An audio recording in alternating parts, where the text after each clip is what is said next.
எனது சொந்த வரிகளில் எழுதின காதலின் கட்டுரை. உன்னை மறக்க முடியாமல், உன்னை மணக்கவும் முடியாமல் மனதில் அளவில் போராடிக் கொண்டிருக்கும் ஒரு போராளி நான்.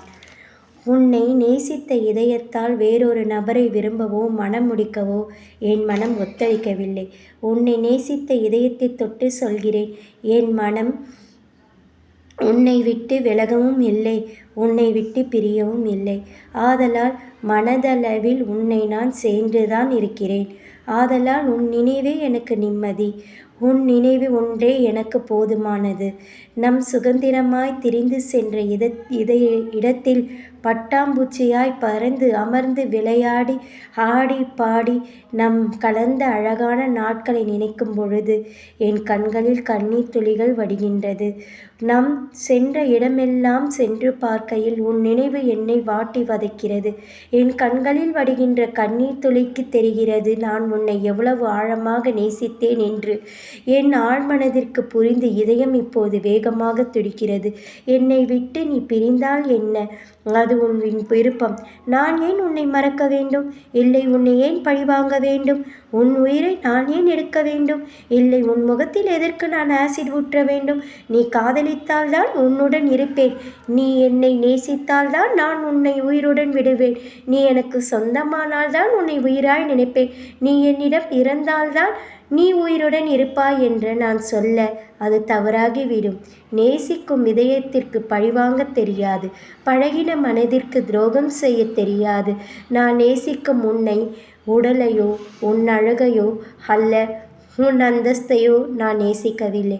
உன் இதயத்தை மட்டுமே நேசித்தேன். உன் குணத்தை மட்டுமே நான் நேசித்தேன். உன்னை என் முழு மனதாக காதலித்தேன். உன் இதயத்தை இப்போது என்னிடம் உள்ளது பத்திரம் என்று சொல்லி இதயத்தை தொட்டு சொல்கிறேன். நான் உன்னை நேசிக்கிறேன், மனதளவில் காதலிக்கிறேன். எப்பொழுதும் உன்னிடம் இருப்பேன் என்று நீ சொன்னாயோ அப்பொழுதே நீ என்னில் பாதியாகி விட்டாய். நான் உன்னில் மீதியாகி விட்டேன். நீ என் உயிரினில் கலந்து விட்டாய். என் உயிரினில் பாதியாகி விட்டாய். இந்த பாவினால் எப்படி உன் உயிரை எடுக்க முடியும்? நீ நேசித்தால்தான் நான் நேசிப்பேன். என்னுடன் ஒன்றும் மண்ணுமாய் இருந்தால்தான் உனக்காக உயிரையும் கொடுப்பேன் என சொல்லுவதற்கு கடனா தரவில்லை என் மனதை. கந்து வட்டியா நேசித்தவர்கள் பிரிந்து சென்று விட்டால் வட்டியோடு குட்டி போட்டு உன் உயிரை வட்டி போட்டு உயிரை எடுப்பதற்கு காதல் என்ன கடனா? இல்லை, அழகான இயற்கை தந்த அற்புதமான உன்னதமான அன்பினில் அன்பளிப்பு காதல். காதல் போற்றப்பட வேண்டும். காதலின் புனிதத்தை உணர வேண்டும். காதல் வளர வேண்டும். காதல் புனிதமானது. புனிதத்தை மறந்து மனிதத்தன்மையை இழந்து காதலர்கள் நடக்கக்கூடாது. காதல் மலரட்டும். உன்னத காதல் தொடரட்டும். காதல் எட்டா கனியா அச்சுறுத்தும் வகையில் காதலர்கள் தடமாறி செல்வதை தவிருங்கள். தவறை திருத்திக் கொள்ளுங்கள். காதல் செய்யும் தவறை திருத்துங்கள். காதலின் புனிதத்தை உணருங்கள். காதல் உலகம் உள்ளவரை உலா வரட்டும். இயற்கையோடு ஒன்றி சேரட்டும். காதலை எதையும் அழித்து இயற்கையாய் இருக்கும் கோடை தந்த காதலை செயற்கையாக்கி விடாதீர்கள். காதலை தூற்றாதீர்கள். காதல் அழகானது. இயற்கையின் அன்பு பிரதிபலிப்பு வெளிப்பாடு. உன்னத உறவுகளின் தொடக்கம் காதல் இன்றியமையாதது. இயற்கை தந்த நம் அனைவரின் வாழ்க்கையின் துணைதான் காதல். காதலின் புரிதலை நாம் வாழும் வாழ்க்கை பதில் சொல்லும்.